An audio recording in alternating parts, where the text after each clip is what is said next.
होइन हो यो म त कहाँ जाउँ भयो के भनेको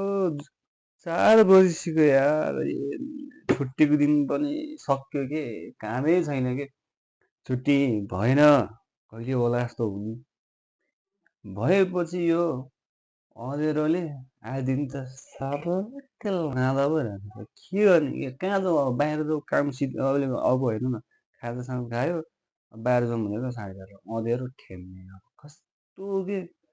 के साह्रो भयो हो यो अँध्यारो पनि मलाई त दिक्कै बनायो बरु म कामै गएको भए यतिखेर त आधी पैसा त पैसा पाउनु त कमाइसक्थ्यो गाह्रो रहेछ यो विदेशमा छुट्टी हुनु पनि बुढी पनि फेरि काममा आफ्नो एक्लै ढुङ्नुमा आएर बस्नु परिरहेछ यो बुढीलाई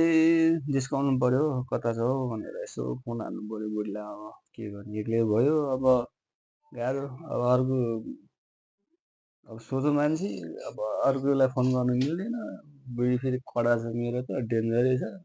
गाह्रो छ अब त्यही भएर अब के गर्ने अब घाँको बुढीलाई नि यसो काम गर्दै होला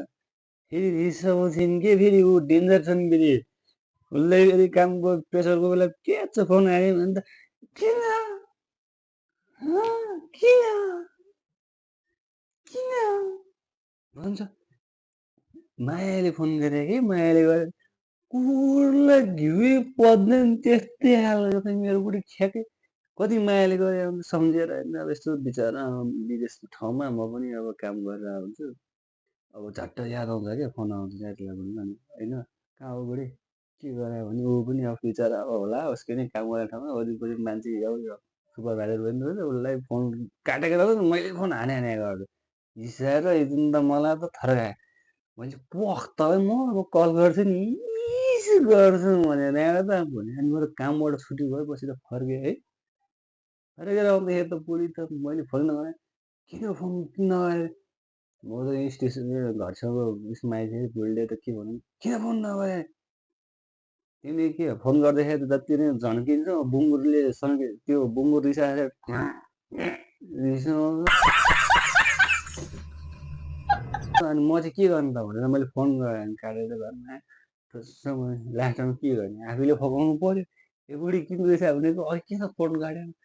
त्यस्तो पो भन्छ त मलाई त माया गरेको पनि नहुने ठिकै नगरेको पनि नहुने जात त बुढीको जात त बुढी भनेको त खतरै रहेछ साथीहरू तर के गर्नु गाह्रो छ काममा व्यस्त हो कि अब काम गरेर हुन्छ त्यही गाह्रो छ त्यही पनि फोन हान्नु न के भन्छ फेरि अब महारानी त फेरि डेन्जर पो छ फेरि फोन उठाएन फोन गरेपछि काट्यो एकछिन फेरि व्यस्तै भएर होला गाह्रो छ फेरि न त मार्छ डेन्जर गर्छ फेरि खतरा छ त मेरो बुढी पनि फोन त काटेँ थिएँ मैले हेलो फोन काटिरहेको छु कति गरे गरे गर्नु हो कस्तो हो फोन किन फोन काटेपछि बिजी होला केही गर्दै होला भनेर सोच्नु पर्दैन भने कस्तो मान्छे हो मान्छे माया गरेर सम्झेर फोन गरेको ड्युटीमा छु मान्छे सम्झेर फोन गरिरहेको छु अब के गरिरहेको छ खाना खाइ खाइन रेस्ट गरेको छैन भनेर फोन गरिरहेको छु रेस्ट अब काम गर्न अब घरमै आएर रेस्ट गर्ने के साह्रो मान्छे हो भनेर त्यति गरम रिसाउनुपर्छ फोन चाहिँ अनि काटे गर्नुपर्छ है खाजा त अब के नि अघि भर्खर खाना खाएर बसेको अब दिन गइसक्यो तिमीलाई सम्झेर फोन गर्यो तिमी बङ्गेर रिसाउने यस्तो पनि हुन्छ कस्तो खालको मान्छे तिमी त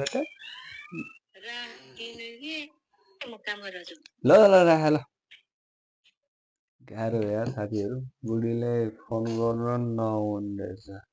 अब यसो सम्झेर फोन गर्यो हुन त अब काम गरेको ठाउँमा अब अरू अब त्यहाँ सुपरभाइजर पनि हुन्छ त्यही कारणले गर्दैन होला त्यही यस्तो भयो होला के गर्नु गाह्रो छ विदेशमा यस्तै छ तर अब जे छ अब एक्लै बस्नु पर्यो अब दिन गइहाले सिधै लगिहाले